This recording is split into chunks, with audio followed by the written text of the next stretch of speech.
Wisdom Chat, and my name's Phil Holdsworth. I'm your host, and my wonderful guest today is Ben Perkins.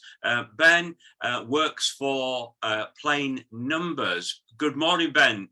Welcome to Wisdom Chat. Morning, Phil. Thanks for having me here. It's a pleasure. Ben, you and I met at an online event a little while ago, run for the Money Guiders Network, that links to the Money and Pension Service. And it really struck me, some of the things that you were saying and presenting in that meeting with regards to some of the barriers that people have to dealing with numbers, and in my case, dealing with their finances and having a financial plan. Tell us a bit about you and the work that you do and Plain Numbers and some of the things that you come across. Sure. So my name's Ben Perkins. I'm the head of partnerships here at Plain Numbers, and the work that we do is about empowering consumers, all consumers, but in particular those who struggle with numbers, to be able to make informed decisions. And the way that we do that is that we work with firms to improve the way that they communicate the numbers that they send out, so that more people can understand them. What we have found, and I used to work for a charity called National Numeracy as well, where I did a lot of work with people, is that there are two significant issues around numbers that we have to take account of for people. The first is people's actual skill level. Lots of people struggle with numbers, and if you're listening to this and you're one of them, you're absolutely not alone on that. And we know that from government surveys, the last Skills for Life survey showed that almost half of all adults have skills below the level expected of a primary school leaver. But we also have to think about the emotion as well when people work with numbers. So lots of people experience something that we call maths anxiety, which has been really well recognised in research for decades now, but it's not something that's very much talked about among the public. And what it means for people is that when they're faced with numbers, they feel a sense of dread, a sense of panic, a sense of anxiety that comes over them, and it makes it really difficult to then work with numbers, and therefore makes avoiding things like financial planning or understanding the bills that come through the post or making decisions around pensions really, really difficult because they're so stacked with numbers. Yeah, and that really sits well with the stat that I have with regards to less than 50% of the working population have any kind of financial plan or budget or spending plan. And a common phrase that often comes back to me when I'm dealing with my clients is, I'm bad with money, or I'm bad with numbers. And so what you're saying really is a very common thing. And perhaps the way that as organizations present their information, we're not really helping people overcome those barriers. Yeah, I think you're absolutely right. I think it's extremely common, and I hear it a lot from consumers talking about things like getting tables of numbers in information that they receive, or looking at budget spreadsheets perhaps when they're accessing help, and they say straight away, I look at it and I know that I don't understand. Whether they could understand or not is a separate question, but it drives that behavior, that anxiety that drives people away from it. And I think in what you just said there about firms being able to do much more here to help customers stems from a lack of awareness of that, and stems from the fact that this is not an issue that we talk about. And if we are someone who struggles with numbers, it's difficult to express that. Maybe people feel embarrassed, maybe people feel that they will be judged for that.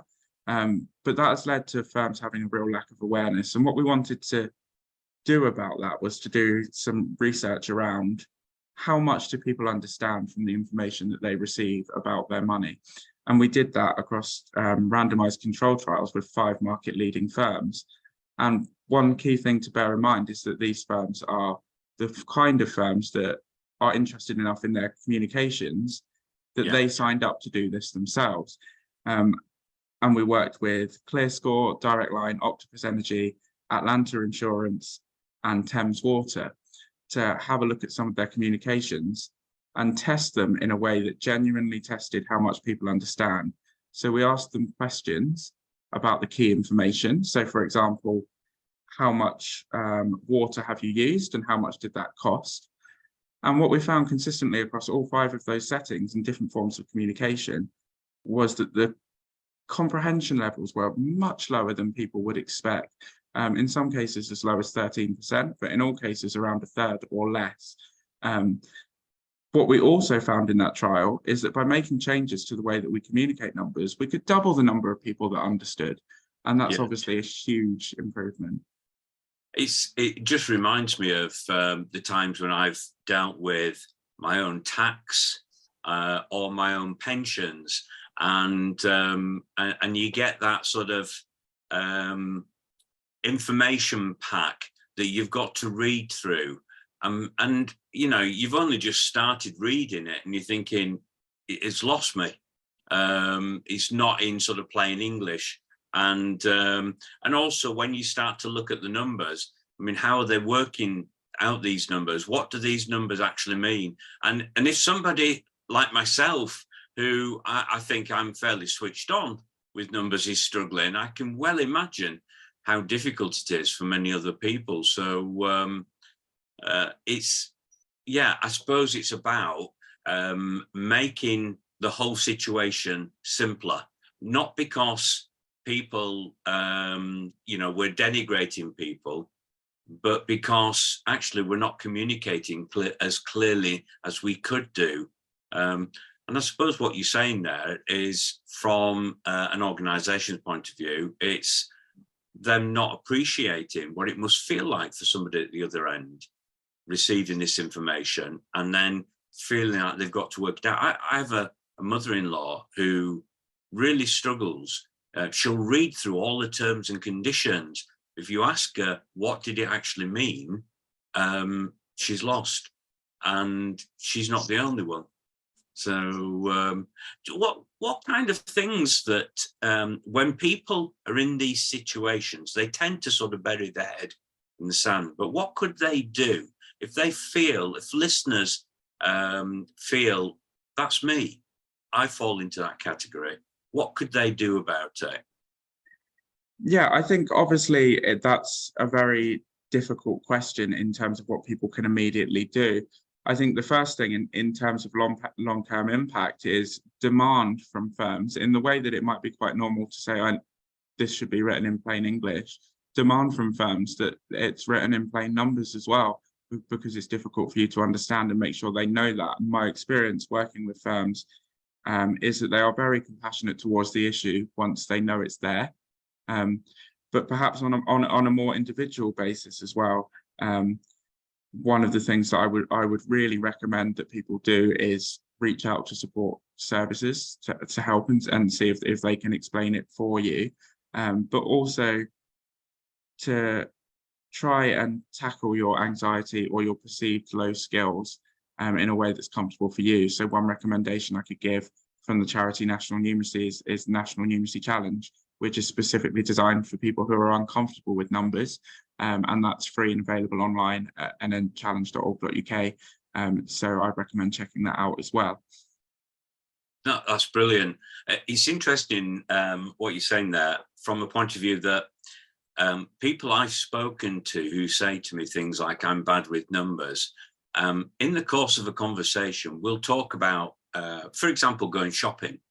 And they're out shopping, and you can see all the offers on the shelves and so on. And people are adding the numbers together. They're dividing numbers. They're multiplying them and so on. And it's interesting how the confirmation bias kicks in, where they're only looking for the information that confirms what they believe about themselves. So if they get a letter with a set of figures from an organization that is quite confusing, they'll say, I'm just no good with numbers. But they don't see what they do in everyday life. Is that something that you sometimes come across? Because you mentioned earlier, it wasn't just about, somebody's lack of or inability to work with numbers, because if it was presented more clearly, the percentage figure would increase. Was that was correct what you said earlier on? Yeah, yeah, and I think that what you've just said there really chimes with me in terms of people, if they don't have the confidence, therefore making the assumption that they don't understand the information before they've even tried to work it out. And I totally understand where that comes from for people. But if I just give you an example kind of outside of finances from a previous role that I was in, I would work with a lot of healthcare support workers in the NHS around their numeracy skills. And quite often people would say they never do any numeracy in everyday life. They can't work with numbers, but they absolutely can, because they'll be able to show me a fluid balance chart that they would fill in for a patient and how they add up and take away. And what it is, I think, is that people may have the skills, but they're uncomfortable with the context. So we teach quite high level mathematics in schools these days, and lots of people get their C at their grade C at GCSE, or grade 4 as it is now. But what they aren't necessarily comfortable with is to apply that to the situation and apply that to their own money. And when we think in a time where we are now, this has been a long-term problem, so I don't want to completely shape it around the cost of living crisis. But where we are now, where people are already even more anxious about money, and understandably so, this gives them that extra layer of anxiety or fear for that initial engagement. And the fact is, lots and lots of people will say things like, oh, I don't understand pensions, and not read anything from their pension provider. And I'm just picking that as an example. That's true across lots and lots of sectors. Yeah, I'm just reminded of my own experience with regards to I suppose sort of dealing with maths. When I was at school, when I was of school age, I would say I was a late developer. I wasn't really an academic person as such at that early stage. And yet, interestingly, years later, I go on to do various business qualifications and all sorts of things, and don't necessarily have a problem, just kind of lap it up. But recently, Rishi Sunak, Prime Minister, has announced that he wants everybody to study maths up to the age of 18. And my memory of maths was, algebra, quadratic equation, Pythagoras theorem, and you're learning things that I'm thinking, I have no idea how I could apply this anywhere. I couldn't see it. I couldn't make the connection. And now I know in some occupations they may use those things, but in most occupations they won't. So why on earth are we learning things like that? And somebody actually raised a very good point. Instead of from 16 to 18, we just continue learning these maths equations and so on. Why don't we learn life skills, like how to deal with pensions and tax and our own personal money, but in a way that equips us for life? Is that something that Plain Numbers is wanting to see, or what's your thoughts on what Rishi Sunak said? I think to start with, I think we have to welcome the fact that there was some attention to this issue. It's not something that has hit the news very often. So it's good to see that the government are taking the challenges that we have around numeracy skills seriously. I think in what you're saying about the relevance of the current school curriculum, I think there's an important point in there. But I think the build that we would have on that is around the adult population. We can argue all day about whether maths to 18 is the way to help kids coming out of the education system. But if I think about the people that I've spoken to, for example, a lady that struggled to get debt advice because she had to tell them her annual income, and she worked in shifts. She found it really difficult. She was too embarrassed to say that she couldn't work that out. Maths to 18, whether successful or not, does not help her. It doesn't help the lady that I spoke to who signed up for a mortgage, that she thought that she could afford to pay, but she hadn't done the maths correctly, and she was wrong. So that's the really key thing for us. Whatever happens with the education system, those who work with adult money have a responsibility as well. Yeah. And I guess the way that we see our position doing an important role in this number skills issue is that the education system and other organizations are trying to upskill the population. And what we're trying to do is make it less difficult. So if you imagine it like a 100 meters hurdle race, it's really important to train your athletes. And there's that work is going on to train the athletes or the population, but there's loads of them in this case because so many people struggle. What we're doing is trying to tell every organization that uses numbers that they're responsible for one of the hurdles in everyone's life, and they can lower that. They can't make it go away. There will always be numbers, but they can lower that and make it more simple. I was thinking in the program that I run, one of the things I say to people is let's keep it simple, not to denigrate them in any way, but actually to recognize the fact that certain matters that we've alluded to already can be and are complex the way that they're actually set out at the moment, and we don't need to add to that complexity. Let's keep it simple. And I try, because I am aware of some people feel less confident around numbers, not wanting to put them off, but to engage them and help them see, actually, I'm not that bad with numbers. And what we then cover with regards to their own finances and working out their own finances, we do it in such a way where actually this is fairly straightforward. And it's just been interesting watching, you know, as much as you can on a Zoom or a Teams meeting, but watching the body language of some people when they suddenly have those light bulb moments. I'm not as bad as I thought I was. And, you know, and it's so encouraging and it's wonderful to see.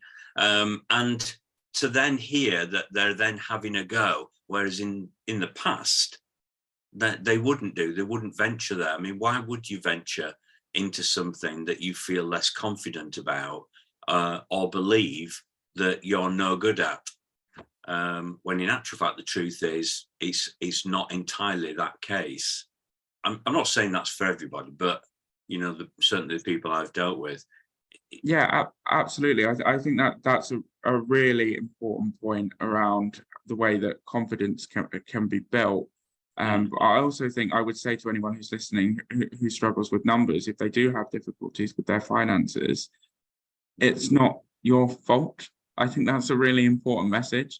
And I'm not saying it's necessarily organizations' fault either. It's a difficult thing to make sure communications are understood by everyone. It's an enormous challenge, but certainly more can be done. And it's not a consumer's fault if they're receiving information that they can't understand.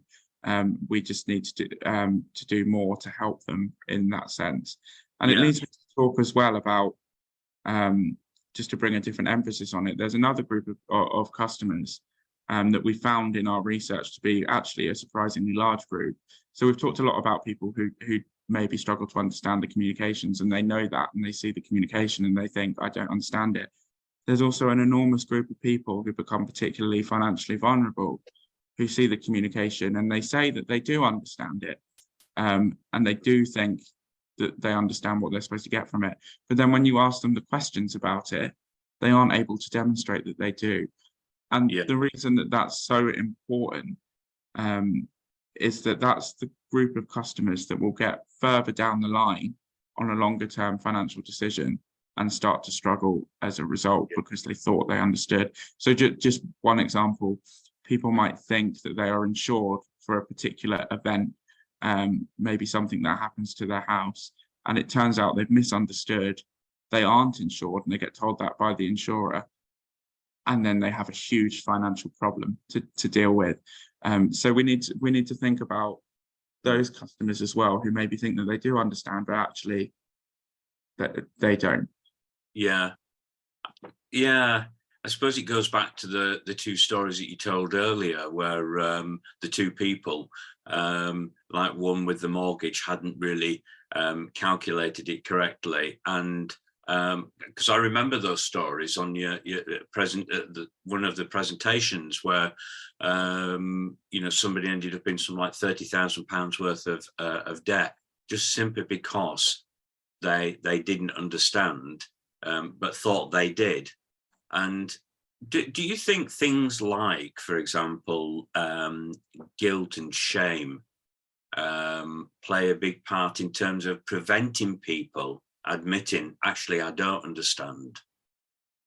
I do, yeah. And in particular, that shame or embarrassment, people will find it difficult or uncomfortable to have conversations with providers to say, you've sent me information here and I don't understand what I need to do with it. And that's because there's almost that sense of that you should understand. But what we proved in the research is that so many people don't understand, whether they do or don't think they understand.